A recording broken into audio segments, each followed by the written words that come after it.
What's going on, everybody? Tyler Brandt back here with another video, the first official offseason video of NFL content here. But before we get into it, we have to congratulate the Kansas City Chiefs, your 2019 Super Bowl champions. Congrats to Andy Reid and Pat Mahomes. They were the best team in the league for most of the year, especially down the stretch. They do deserve it. Will this be the next dynasty? Who knows? I am going to hold out hope that this current dynasty doesn't end, and it starts with drafting. And it's officially mock draft season. So mock draft 1.0 today, that's what we're talking about. A very important draft. This could be the first draft post Brady Belichick era. So this could be, some of the biggest roster turnover in quite some time for New England, and it's going to be important to see who they get and to see if they can get some playmakers in this year's draft, especially because last year they didn't really hit any grand slams. At least we don't know yet. No one came up and popped immediately. So let's see if New England can get some guys. These are some guys I think that will make the roster better as soon as possible.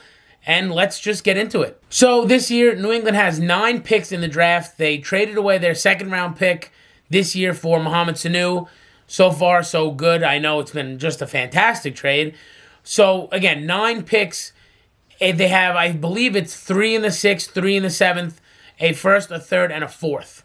So they have some pretty evenly spread picks. I would love to see if they can get back into the second round, especially because there's so much good talent, even at the wide receiver position, which New England needs. We all know that Brady wants some weapons, and there's a lot of talent in the first round. I don't know who's going to be there, but if they can get into the second round, they may have an opportunity to get a Laviska Shenault, a T. Higgins, somebody like that might fall out of the first round. But anyway, for me, let's get this started. The first pick that the Patriots make is number 23, their first round selection, and I think they're going to take Grant Delpit, the safety out of LSU. He is 6'3", just over 200 pounds.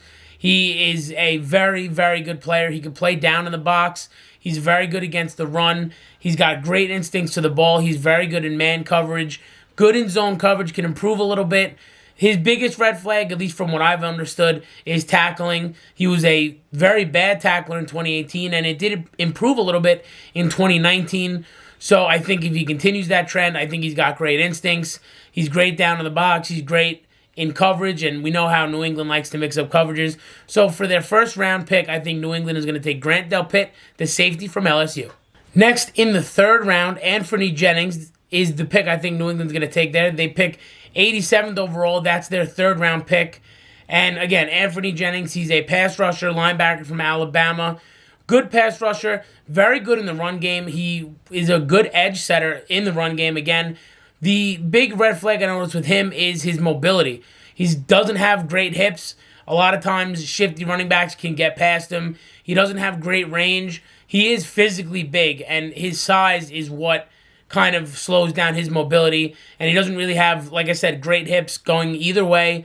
So I think shifty running backs are going to get the best of him, but I do think that he does have some promise as a pass rusher. Physically, he's a force. He's a good run stopper. He's a good edge setter. So I like the things he can do. I don't know what Van Noy's future is with this team, and this, I think, could potentially be that replacement if Van Noy is to leave New England. Next up in the fourth round, New England, I'm hoping here takes Jonah Jackson, the guard from Ohio State.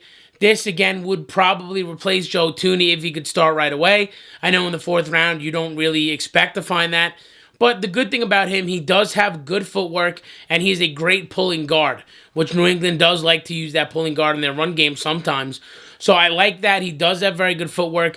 The one thing about him, he does tend to overcommit a little bit, gets a little heavy in the hands, and sometimes he overcommits with his feet, and that's led to issues that have obviously have him here in the fourth round, hopefully, assuming he's available. But Jonah Jackson here in the fourth round for New England sounds like a good spot to me. Sure, of that offensive line.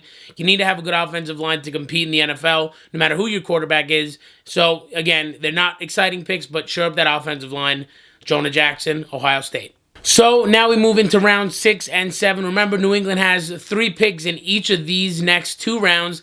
Day 3 picks, these are where you find maybe your Malcolm Butlers of the world, your Logan Ryans, that can make big plays for you, win you some games, even though you might not know their name on draft night. So for the first pick in the 6th round, I have John Hightower, the wide receiver from BYU, going here. I think New England finally starts to address this. They may stockpile these guys in day 2, day 3. I don't know if they're going to go up. The reason I'm hesitant is because, you know, they take one in the first round last year in N'Keal Harry, and it just flat out hasn't worked yet. He had a very bad season when he did get healthy eventually. But anyway, on draft night, John Hightower, the wide receiver from BYU, they say he's a great route runner, and it looks like he is a very, very fast, very speedy receiver in and out of his cuts. The one problem for him is his NFL size. They say he's not very big, and he could add a little bit of size to his frame. But I think New England's offense needs some good route runners, some guys that can create separation, please anyone. And I think that a guy like John Hightower can come on and kind of grow and learn and get into NFL shape here. And it's a good organization to go to. So John Hightower for New England here. Next up is a pick I'm very excited about, and that's 6th rounder, J.R. Reed. Hopefully he's here. I've seen him make some plays in Georgia. He is a great, great tackler, and he has a great eye for the ball. He's a safety, which would be a pretty big red flag when I now tell you that he is pretty rough in coverage, especially in zone coverage, but he is not a great cover corner, but he does have an eye for the ball. He makes great breaks on the ball, and he's a great tackler. So again, in the 6th round, you're not expecting a guy to come up right away and instantly join your team as a part of the rotation. However, with great instincts and a great nose for the ball and being a great tackler, I am willing to take a flyer on a safety here, especially with the uncertain future of Patrick Chung. And again, we've already addressed it, Devin McCourty, who may or may not be a part of this New England Patriot team next season. With their last pick in the 6th round, I think New England takes Harrison Bryant, the tight end from FAU. He was a 1,000-yard receiver last year. He's a very good receiver, again, in a Lane Kiffin offense that really helps receivers. He needs to come along a little bit as a blocker, but I think New England needs to start getting some production out of that position. We know Ben Watson played hurt last year, and Matt Lacoste was just not great. So I think they need to start getting production out of that tight end spot again. Harrison Bryant, I like the pick here as a pass catcher, which, again, well-documented, New England desperately needs. Now, finally, for the 7th round, New England, again, 3 picks in this round. And with their first pick, I think they're going to go with Shane Lemieux, an interior offensive lineman from Oregon. Again, addressing offensive line, boring but effective. 7th round picks, you don't know what you're getting out of him. But Lemieux is an athletic guard, shocker, from Oregon. He does move very well. He can pull very well. The big problem with him is lower body strength, which hurts him at the point of attack, quite frankly. That's the biggest issue with him. But I like taking an offensive lineman again here. Bulk up on the position. It could never hurt. You could never have too many offensive linemen. With their second pick in the 7th round, I think New England takes Sean McKeon, the tight end from Michigan. I think they're going to go back to the boat here with tight ends.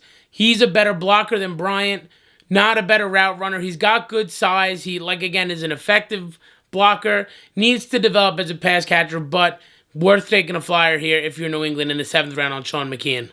And finally, their last pick of the draft, Aaron Parker, the University of Rhode Island wide receiver. 9 touchdowns last year, over 1,200 yards and over 100 catches for Rhode Island. Now, I know they don't play in Division I, but he's worth taking a flyer on. He's a burner. He's a very good pass catcher. And if he's here, I think New England has to take a flyer on him. He's maybe another Julian Edelman. You never know.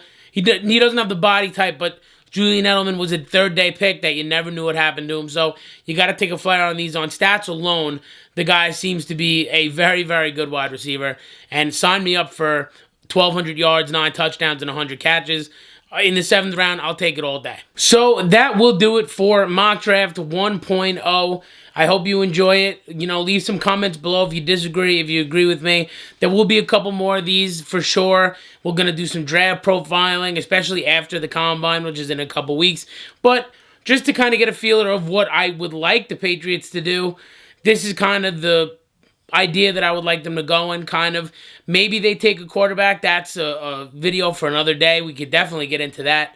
But just an early idea of, again, what I would like New England to do. Stay tuned at the end of this video. I'll lay all of them out on kind of like a one piece of paper or whatever. But I'll catch you on the next video. Thanks for watching. Again, comment below. Let me know what you think, if you agree, if you disagree. And I'll catch you later.